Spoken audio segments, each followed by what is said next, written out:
Good morning, Bitcoin. Today is Tuesday, April 17th, 2018.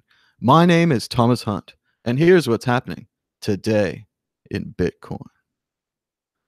The price of Bitcoin was up 0.35% in the last 24 hours, with a last of 8,087, a high of 8,173, and a low of 7,957. That's $1 for 12,375 Satoshis. The Mayer multiple is 0.84, with a Bitcoin price of around 8,000 and a 200-day moving average of around 9,600. The Mayer multiple has been higher 83% of the time at 5.7. Coinbase is buying Earn.com for about $100 million in a deal that is mostly about one key hire. That's right, Coinbase has made its first real acquisition, and all they really want is Balaji, the famed starter of CTO and starter of 21.co and some earlier pharmaceutical startups, the Stanford graduate, the man who made 21.co into Earn.com, which I guess is a big deal. As Donald McIntyre says, questioning the deal, he says, the $120 million that was paid in cash and stock is worse because that Coinbase stock will be worth billions soon. Balaji as Coinbase CTO is a sham to embellish the story. And according to Mr. McIntyre, A16Z is on both sides of the trade. Did they buy out their own failed startup with their successful startup? No one knows.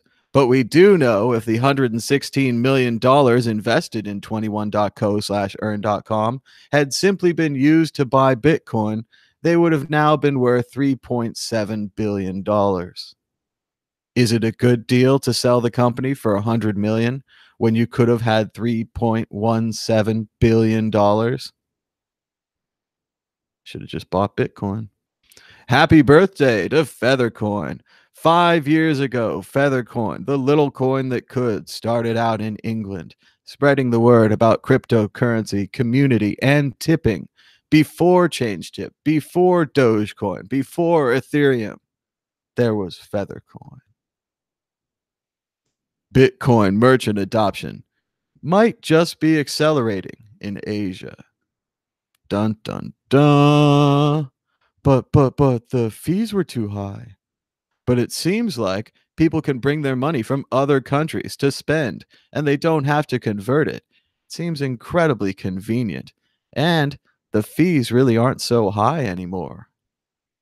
Bitcoin tools could make finance systems safer, says IMF boss.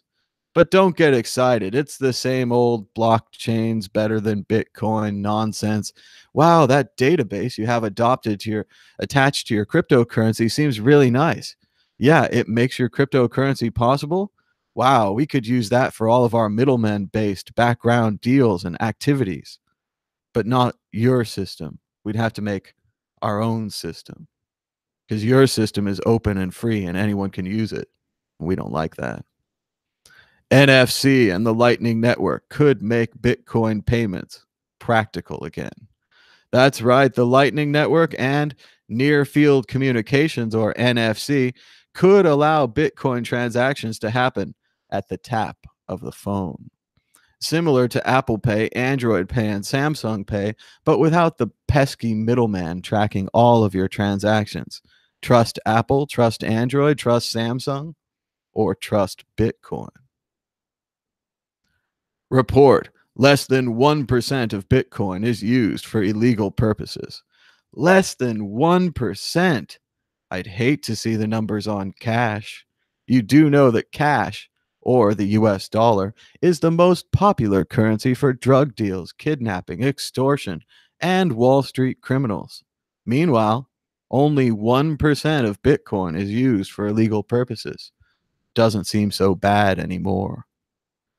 And as Ryan Dipman wisely says, at first, cell phones were only for bad people and criminals. Now in 2018, nearly every man, woman, and child has a cell phone in their pocket. It's the same FUD about Bitcoin. Bitcoin's only for bad people and criminals. And similar to mobile, Bitcoin will be like water off a duck's back. Support forming? Why 7.9 thousand is Bitcoin's new price to watch. From CoinDesk, an Omkar Godpole. The View. Bitcoin could revisit the descending trend line resistance seen today at 84.20. A daily close above that level would confirm a long-term bearish to bullish trend change. On the downside, a move below 7,900 could yield a further drop to 7,600. A daily close below 7,510 would signal the rally from the April 1st low of 6,425 has come to an end. Doesn't seem to see anything about going to 1,200. Not sure about that one. Vitalik on the brink of a second bailout for friends.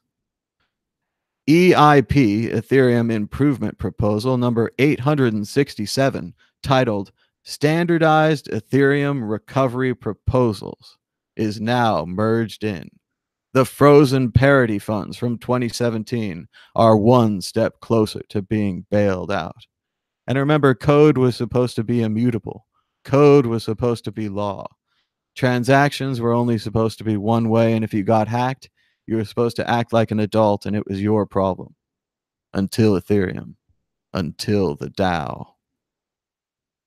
And more from Vitalik. He's wavering again on middleman, saying, I recommend crypto discourse changes emphasis from eliminating the middleman to some combination of shackling the middleman and making the market for middlemen more competitive. It's almost like he's given up efficiency and all the reasons people got into cryptocurrency for the first place. I can't imagine why. Maybe the middlemen got to him. Maybe they drove a dump truck full of money up to his house. And so ends the glorious era of local Bitcoins. So long and thanks for all the fish. Now let's take a look at HODL HODL. And they're saying the big news is to even post any advertisement, not just high volume, including cash, now requires ID verification on local Bitcoins. Local Bitcoins is now following Know Your Customer, anti-money laundering regulations. A sad end to local Bitcoins. And I saw this great graphic, Evernote, share your private keys from anywhere. I laughed out loud. I thought the graphic of the guy was just perfect. He looked so happy, so ready to share his private keys, and he clearly thinks it was a good decision. Good luck with that one, buddy. And that's about it for this quick update episode of Today in Bitcoin. Be sure to give us a thumbs up down below. Subscribe if you haven't already. If you'd like to, click the bell next to subscribe button to get notifications about when this show and other shows on the World Crypto Network go live. You could also follow us on Twitter at Mad Bitcoins or at World Crypto Network, World Crypto Net on Twitter to get more information about these shows. I'm still in Las Vegas. It's beautiful and warm, and even from the beautiful D Hotel and Casino. Thanks so much for watching. Until next time. If you move around even the littlest bit, the microphone falls in and out of the USB slot. USB-C, you are a plague upon both continents. Your drives never stick all the way in, and they always fall out. I have nothing but adapters for you. Hundreds and hundreds of adapters. Bye-bye.